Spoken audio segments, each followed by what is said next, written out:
किसान संवाद समारोह के अध्यक्ष जी, भावरपुर ब्लॉक के प्रमुख जी,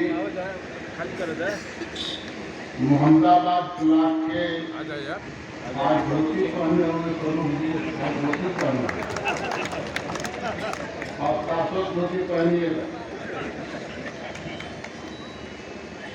हमारे भारतीय जनता पार्टी के मंडल के अध्यक्ष जी, भारतीय जनता पार्टी के जिला के सभी वरिष्ठ नेतागण और किसान मंच के नवनियुक्त अध्यक्ष, किसानों के परिवार से संबंधित मनोज जी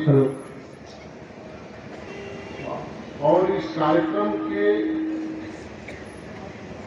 संयोजक शेख अब्दुल्ला साहब, उपस्थित सभी किसान भाइयों, मैं सही बताता हूं कि देश भर में घूमता रहता हूं, प्राथमिकता के आधार पर किसानों से ही संवाद करने का अवसर प्राप्त होता है। ऐसे सब समान स्तर के लोगों से जब मैं संवाद करता हूं तो मुझे लगता है कि अपने घर परिवार के लोगों से संवाद करता हूं। अपना परिवार तो किसान परिवार, और ये इलाका जो रहा है आपको जानकर खुशी होगी। अभी हमारे वीरेंद्र जी कह रहे थे कि बंसोरा परेशान किए हैं। ये इलाका अंग्रेजों से परेशान नहीं हुआ तो बंसोरा से क्यों ना परेशान होगा। अंग्रेजों को भगा दिया तो बंसोरा के भगाव में कितना करना लियो। बंसोरा अंग्रेजों ने बलियार लिखा करना और वीरेंद्र जी बंसोरा अंग्रेजों के तौर पर बंसोरे के देखो करना। मुझे बहुत खुशी है कि जो देश के किसानों के समस्या का समाधान का रास्ता निकलना चाहिए तो यहाँ से निकल। शेख अब्दुल्ला साहब ने बहुत से किसानों की मूल समस्या की चर्चा की। मैं कह रहा था कि यह इलाका जो है पहले से किसानों के आंदोलन का, किसानों के समस्या के समाधान का केंद्र रहा है। आप लोग जरूर जानते होंगे शाहजानंद सरस्वती को। शाहजानंद सरस्वती ने यहीं से करीमुद्दीन पूर्णपुर जेल से किसानों का आंदोलन शुरू किया था और हिंदुस्तान की देश की आजादी का रास्ता दिखाया। शाहजानंद सरस्वती की जन्मभूमि भी यही। अवध किसान आंदोलन के बाबा रामचंद्र प्रतापगढ़ से 19 का किसान आंदोलन शुरू किए थे। नेहरू जी उनके किसान आंदोलन में शामिल होकर देश के दुर्देनिया, देश के नेता हो गए, देश का प्रधानमंत्री हो गए। विजय शंकर बाबू जो यहाँ से कभी विधानसभा के सदस्य होते थे, बाबा रामचंद्र को लेकर आए थे। अवध किसान आंदोलन का केंद्र इलाका भी था करंजा। और मुझे खुशी होती है कि ये जो किसान का जमावड़ा हुआ है वीरेंद्र जी, भविष्य के भारत के समृद्धि का आधार बनाने वाला इतिहास लिखने वाला, ये ऐसे साधारण नहीं हुआ। और मैं प्रार्थना करूंगा अपने इस कार्यक्रम के संयोजक भाइयों से कि आप लोग इस तरह के किसान संवाद का एक तिथि तय कर लीजिए और प्रत्येक साल इसको राजनीतिक कारणों से न हो।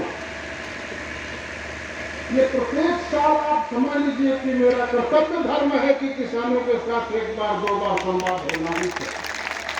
सब लोग इस बात से सहमत हैं। बहुत बड़ा रास्ता समाधान होता है संवाद। मैं बहुत सी चीजों को सुन रहा था।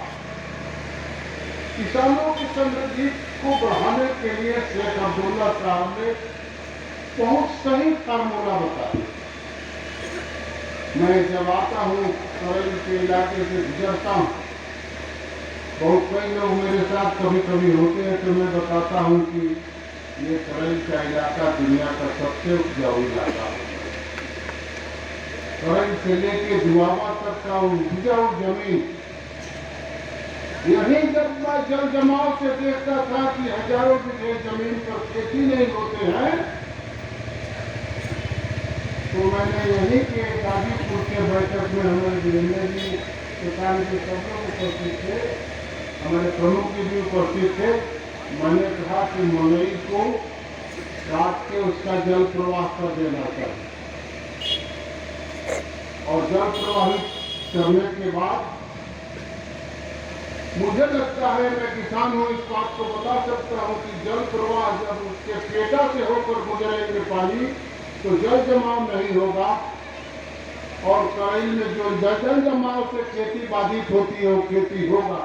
मेरे समझ से वो काम हुआ तो हजारों एकड़ जमीन पर खेती हुई। और मैं जब धान की फसल देखता हूँ, उस पर खेती करते हुए हरियाली देखता हूँ, तो मुझे लगता है एक सामाजिक कार्यकर्ता के नाते मैं अपना समाज धर्म का कर्तव्य बोलूंगा। मुझे याद है उस समय गाजीपुर के सांसद ने कहा कि बिना एनजीटी के स्वीकृति लिए मंगई कटवा दिया गया। मैं कि देखो मियां साहब, मैं किसान हूँ, ये मंगई नदी अगर हमारे किसानों का नुकसान पहुंचाएंगे तो 1000 मंगई नदी होगा, उसको कटवा के लंबा कर दिया। अब बाढ़ यही तो पूछे थे कि हम बाढ़ कहाँ नहीं, हमारा खेत मंगई नदी रोज डूबा देता। हम पूछे जाए जो कलेक्टर साहब कहाँ हम कटवा दोगे,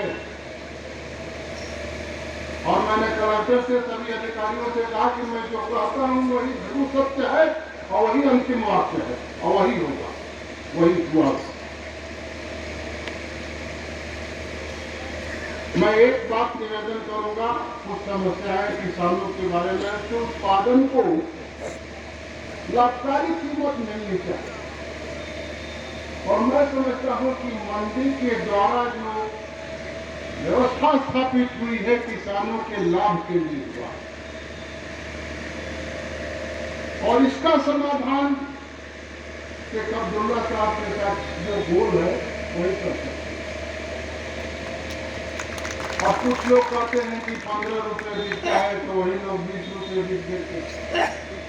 मैं यहाँ पत्रकार बंधुओं से निवेदन करूंगा कि ये समाचार को अंतर्राष्ट्रीय स्तर पर कैसे आप स्थापित कर सकते हैं, इसकी कोशिश करिए, क्योंकि यहाँ के उत्पादन, जब मैंने निर्यात केंद्र बलिया गाजीपुर में खुलवाया, 10 घंटे में जब गल्फ कंट्री में पहुंच के यहाँ की सब्जी पहुंची, नहीं की पता चला, 10 घंटे में जब पहुंच गया तो वहां से मुझे फोन किया कि मैं सब्जी को बेच दूं। और आपको जानकर खुशी होगी कि यहाँ से 25 रुपया सतपुतिया खरीदा था, वीरेंद्र जी वहां जाकर 525 रुपये का सतपुतिया किलो देता। मुझे किसान होने के नाते खुशी हुई कि किसान के, हमारे क्षेत्र लोकसभा क्षेत्र के किसान के सतपुतिया और गल्फ कंट्री में लोग खा रहे हैं खरीद। और मैं संसद में इस बात को उठाया भी हूँ, फिर उठाने वाला हूँ कि कैसे इस देश के किसानों की समृद्धि बढ़ेगी। चल के मेरे क्षेत्र में इस बात का ध्यान करो। इस बार मैंने कहा था, लोग कहे कि दलहन का देश में कठिनाई पैदा हो गई दलहन के उत्पादन से। मैंने कहा चलो मेरे कराई में द्वारा में जाकर देख लो कैसे चना और कैसे मसूर और कैसे अरहर होते हैं, वहां देख लो पैदा करके, और देश का घटेगा तो यहाँ से मैं पहुंचवा दूंगा, चला जाएगा, देश को घटने नहीं देगा। मैं शेख अब्दुल्ला साहब से निवेदन करूंगा, आप योजना बना लीजिए, आप कहाँ उपलब्ध जमीन दिला सकते हैं। मैंने जिला के प्रशासन से इस बाबत बात कर लिया है, और मैंने उन लोगों से सहमति करा दिया है कि आप अपनी सुविधा के अनुसार मंडी स्थापित करेंगे और मंडी में किसानों के उत्पादन की लाभकारी कीमत मिलने की व्यवस्था करेंगे। कोई मंडी के अंदर भी कहीं यहाँ से हटने वाली नहीं, जो हटाने की कोशिश करेंगे यहाँ से हट जाए। मुझे जब लोगों ने बताया कि यहाँ से, हमने कहा कि भाई सड़क पर तो जाम मत लगा, और सड़क पर बाजार जो लगता है वो बाजार में नहीं होता।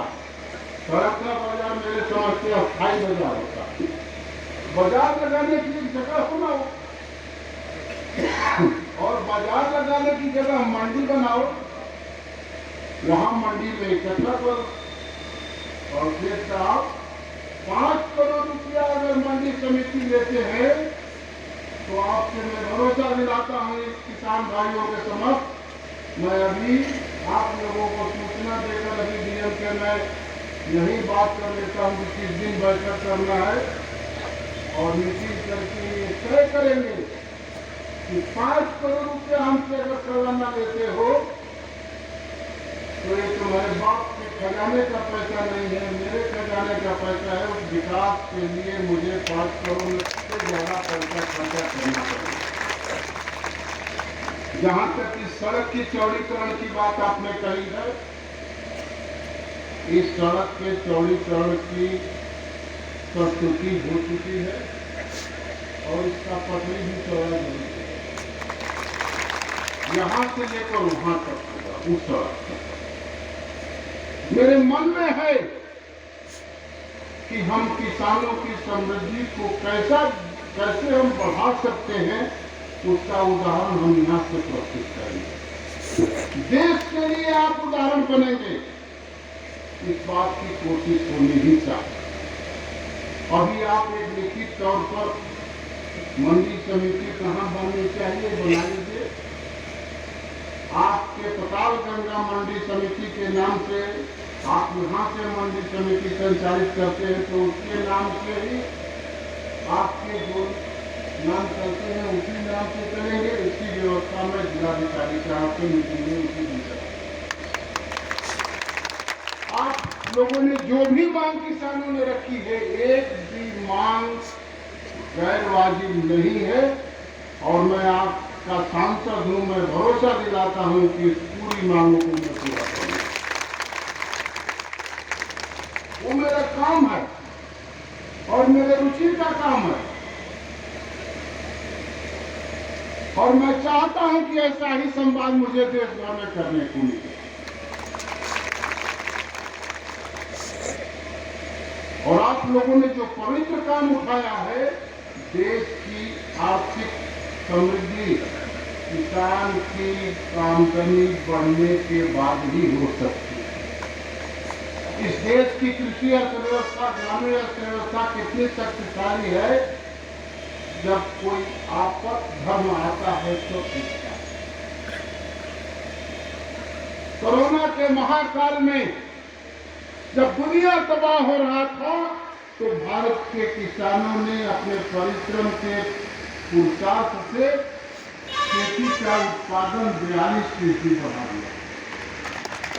आज के दिन में जो मुफ्त में अनाज बट रहे हैं उसका सबसे बड़ा आभार। जब मुस्लिम कंट्री के, गल्फ कंट्री के जहां लोग बांग्लादेश में हमारे यहाँ की सब्जी खाते हैं, पैसा तो हमको मिलता ही है, लेकिन हमको गर्व होता है कि भारत के कईल के दुआबा के उत्पादन सब्जी को, फल को, अनाज को दूसरे देश के लोग खाते। इसीलिए मैं कहता हूँ किसान खाता भी है, खिलाता है। और क्यों ये इलाका किसानों के हमेशा किसानों के लिए लड़ता रहा है, उसका स्वाभाविक धर्म है। ये उपस्थिति उस बात को दर्शाता है। किसानों के सवाल पर हमेशा सराय के लोग, दुआबा के लोग, बलिया के लोग, गाजीपुर के लोग हमेशा इसी तरह इकट्ठा होते हैं। और मैं निवेदन करूंगा कि यह कार्यक्रम वार्षिक जरूर तय हो जाए। आप लोगों के आयोजन समिति वार्षिक कार्यक्रम तैयार। मैं एक निवेदन आपसे जरूर करूंगा। अपने देश में अभी 40% जमीन पर केवल 2 फसल की खेती होती है। 60% जमीन जहां है किसी तरह एक फसल की खेती होती है। तराई के किसान इस मामले में परिश्रमशील है कि बहुत जगह एक फसल बो के 2 फसल भी धान काट के मसूर बोए हैं, फिर प्याज की खेती भी करेंगे। लेकिन इस तरह सब लोग तो नहीं कर सकते। मैं मंडी समिति संचालन करने वाले लोगों को प्रार्थना करूंगा, ये ब्लॉक के लोग हैं, कृषि के अधिकारी हैं, समय समय पर हमारे किसान भाइयों को इसके लिए कृषि विभाग के द्वारा प्रशिक्षण भी ब्लॉक स्तर पर होता है। हमारे मोहम्मदाबाद के उद्यान विभाग और उद्यान विभाग है, कृषि विभाग है। सबसे मैं आपसे जिस दिन मीटिंग करूंगा हम तय कर लेते हैं तो मीटिंग करेंगे, आपको सूचना हो जाएंगे और प्रमुख लोग उसमें रहेंगे, तो सारी व्यवस्था निश्चित तौर पर आप रखिए, उसको तय कर लेना चाहिए। सभा नहीं करनी है, मीटिंग करनी है। 5-7 लोग जो व्यवस्था देखते हैं संचालन समिति के लोग वो रहेंगे और आप भरोसा रखिए मंडी समिति आपके सुविधा के अनुसार ये लोग जहां कहेंगे वहीं बनेंगे। किसानों को कैसे सुविधा हो सकती है, इस बात का ध्यान जरूर रखना। किसानों की समृद्धि तभी हो सकती है जब खेती का उत्पादन बढ़ेगा, उत्पादन की लाभकारी कीमत मिलेगी और खेती की लागत कम होगी। खेती का उत्पादन बढ़ना, उत्पादन की लाभकारी कीमत मिलना और खेती की लागत कम होगी। खेती के लागत को कम होने के लिए सिंचाई की व्यवस्था के लिए जो हम लोगों ने सौर ऊर्जा की व्यवस्था कराई है, सौर ऊर्जा से सिंचाई की व्यवस्था हो सकती है, उसमें भारी मात्रा में छूट भी मिल रही। उद्यान विभाग के ये सब्जी की खेती करने के लिए, फल की खेती करने के लिए, दलहन की खेती करने के लिए गंगा के किनारे 5 किलोमीटर के दायरे में प्राकृतिक खेती के लिए मैंने कानून बनाया। और हम ये क्यों नहीं कोशिश करते हैं केवल बेचने खरीदने तक सीमित नहीं रहे? क्या ये समिति ये कोशिश कर सकती है कि हमारा जो उत्पादन है प्राकृतिक खेती के उत्पादन और प्राकृतिक खेती के उत्पादन को आपको जानना जरूरी है कि प्राकृतिक खेती के उत्पादन को खरीद के भी हर जगह उपलब्ध कराने की व्यवस्था नहीं है। इसलिए आप शेख अब्दुल्ला साहब, आप अपने संचालन समिति में कैसे, मैं जानता हूं सामान्य तौर पर किसान जो होंगे प्राकृतिक खेती के द्वारा सब्जी पैदा करते हैं, तो उनको लाभकारी कीमत क्यों नहीं, प्राकृतिक खेती के मूल्य में लाभकारी कीमत क्यों नहीं मिल सकती है? मिलना चाहिए। आप कोशिश करिए